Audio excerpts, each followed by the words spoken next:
again, I wasn't really conscious of in my 20s. I became conscious of it gradually over time. And that's what connecting to nature and getting back to the land means to me. It's not survivalism. It's an attempt to live the life that we were created to live, not just by nature, but by God. I tell you, it's an incredibly fascinating conversation, because as I write down notes to ask you the next question, you answered before I even have a chance.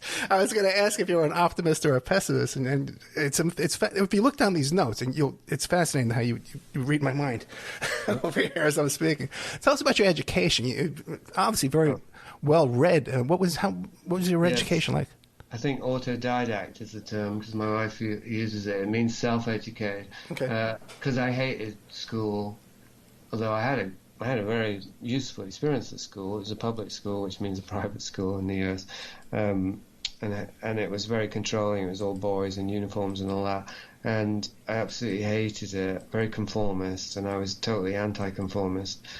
And I had to learn ways around the system, because I didn't want to get expelled. I didn't want to be in trouble all the time. So I had to learn how to disguise my rebellion in such a way that I could do what I wanted and wouldn't have to do anything I didn't want to do, but I wouldn't actually get in trouble for it. And I was effective. My mother was always impressed by that. In later years, she would always refer to it that I'd somehow beat the system. And part of the beating the system for me was I simply didn't let them educate me. I just was not interested. I could pass exams, because if you've got innate intelligence, well, I mean, I failed the sciences, stuff I had to actually cram to pass exams I couldn't pass. But if you can just use your intelligence, then I could just squeak by. So I got my O levels and stuff, but I never used them.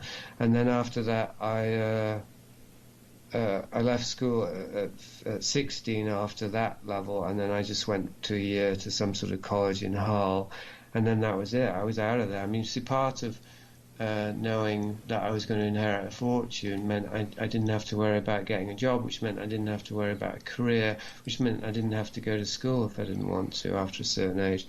So I was immediate. I mean, I was never interested in being educated formally, and that seemed to dovetail with a natural desire or a natural inclination to self-educate. I mean, I didn't think of it as education, but to discover about the things I wanted to discover alone. And that started with movies. I got really deeply into knowing about movies in my early teens, and then that led to as I said, Jung and Castaneda, and spiritual seeking started in my early 20s. And a lot of reading, but also meeting all kinds of people, traveling the world. That's the real education. I know it's a cliche, but it is.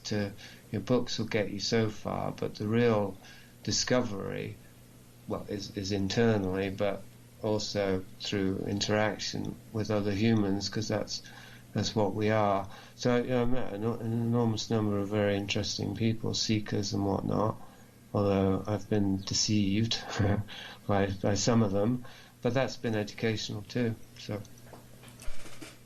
And to backtrack a bit back to this apocalyptic Taoist experience, did you fall susceptible to those notorious cult leader abuses in life? Oh, you mean me, myself? Yeah. Practicing. Well, in Taos, nothing got started, so I didn't have a chance to find out, but I probably would have done. Yeah. Because, as I say, after that, I disinherited, and I was just a homeless person reading tarot on the streets. But then there was a period much later in my early 40s where I created an online group called Sweater, the Stormy Weather Existential Detective Agency, and I was involved in this man John DeRuta, about whom I wrote the book Dark Oasis, which I think was the last time we were going to talk was about that, but we never ended up doing it. But he was a Canadian guru, spiritual, what have you, that I got involved and embroiled with, and through my wife, because she knew him. And he's certainly not trustworthy, but I didn't see that. And during that period that I was under his spell, I also ended up creating a kind of cult, I would say, because this online group, it by the time I ended it, it was partly because I had come to see that, yeah, I had that in me, and it had come out. I brought it out unconsciously. So I think there are still people who are a bit pissed off with me about that particular period. I was charging money for it. I was providing a service. There are some happy customers, but there are also some unhappy ones. And there was something about it that I'd underestimated, the kind of high that comes from having people look up to you and having your own. That's a slippery slope. So yeah, I think if I had stayed in Taos and set that up, I'm 100% sure actually that would have gone pear-shaped as well. The human ego left unchecked from the adoration of those around you, because it's frightening. But you describe it as an existential detective agency. Exactly what kind of projects were you pursuing? The tagline was, what was it? Pattern recognition, crisis. I can't remember now. Intervention? Opportunities for crisis or something like.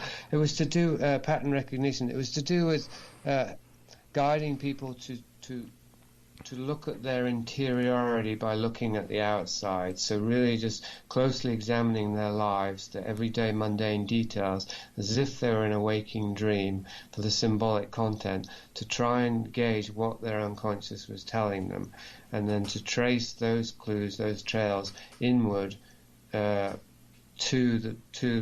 well, now I would say the trauma, but even then I was getting into a trauma awareness, because I did feel then, and I still feel now, that trauma is the driving force of human society and human civilization, because it's the driving force in the lives of individuals. So essentially, I was trying to. It was gnosis through crisis. That was the second part. Pattern recognition, gnosis through crisis. So the idea that if you bring people to the point of a crisis of awareness, then they will awaken. So it was very hands-on and very proactive. I would invite people to share their lives, share the most intimate details, and then I would break it apart, and I would tell them what I could see, and people were getting triggered the whole time. It was like a fight club. It was like a psychological fight club. Almost like auditing, Scientology auditing. Well, maybe, yeah. I never dabbled in that, but my wife would certainly have plenty to say about that, because that's her bête noire, as we say. That's she has a real lifetime's loathing for Scientology. But hopefully it wasn't quite that bad. I mean, I know it wasn't that bad. Okay. Now, I want to throw you a total curveball here. I just had a guest on who was a lifelong therapist dealing with schizophrenics. And he has come to the conclusion, after dealing with, in some institutions, 10,000 patients, and he's come to the conclusion that these auditory voices that schizophrenics hear are not in their head. They are external. They're an external force. Now, you've dealt with a lot of people. I'm sure you've met people that would be described as schizophrenics because they're attracted to this kind of things you're talking about. Just off the top of your head, what would be your reaction to that theory? Well, I'm wondering if it's the same guy I've heard about recently. What's his name? Merzinski? I wouldn't necessarily remember the name, but I'll check after we speak, because my attention was drawn to somebody who sounds similar, and I was interested because I was exploring that recently. Well, David Sharner was getting into it. And again, as with other things I've talked about, that's something I never had a problem with. Like, I don't even remember a time where I didn't believe in demons, or what Christians call demons. I don't think there ever was a time, possibly in my teens, because that was the time I was trying very hard to socialize and become normal. But no, I don't have any difficulty with it. It's just that it's a difficult subject to talk about.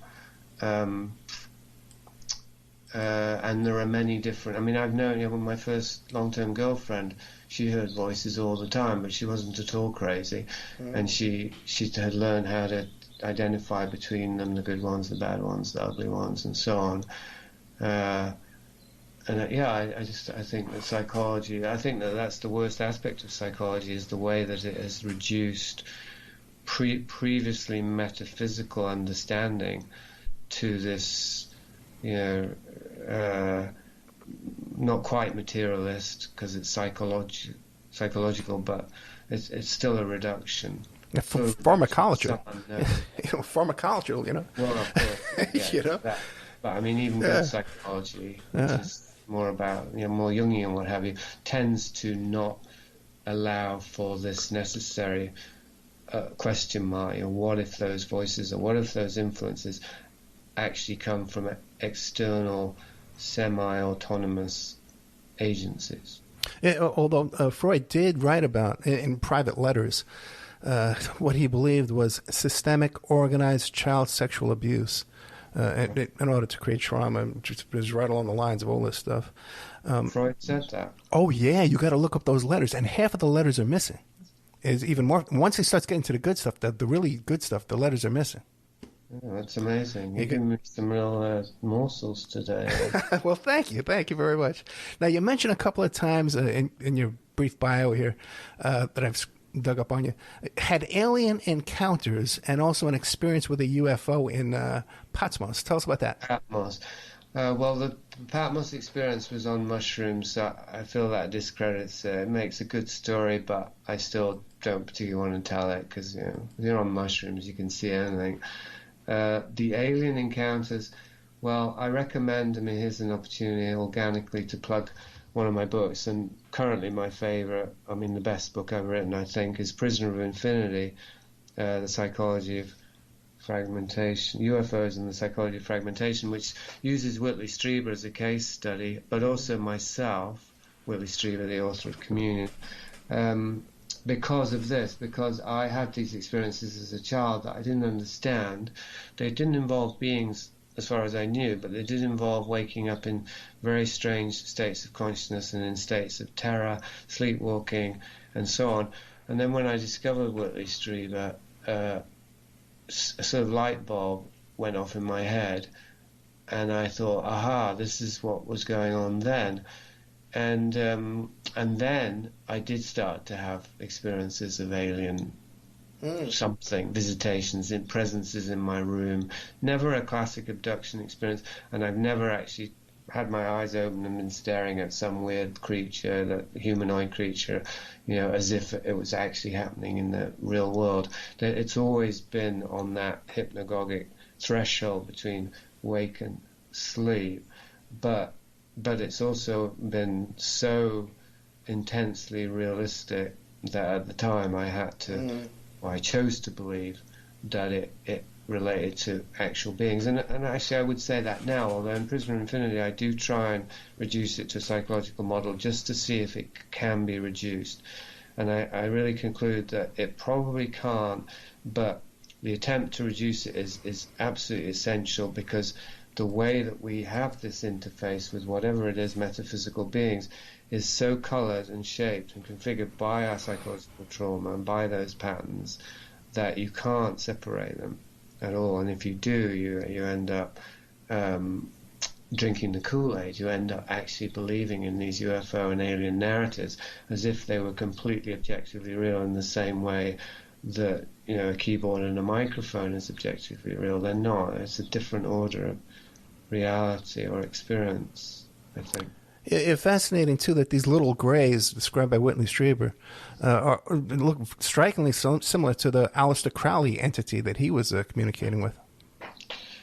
Yeah, and in the Aeolus Cave stage in Homo sapiens, I explore that in a non-critical fashion, because I had a weird attitude back then, which was that demons are just all part of God's creation, and so even though they do evil, it's necessary for our transformation, which is Whitley Strieber's view. I'm not saying it's wrong, but it is odd, and I don't subscribe to it now, because it's too postmodern and too Crowleyanic, and it's just too much of a slippery slope. But I do think, there's a correlation. I think that these greys, whatever they are or were before they became, a cultural commodity, that they relate to something more ancient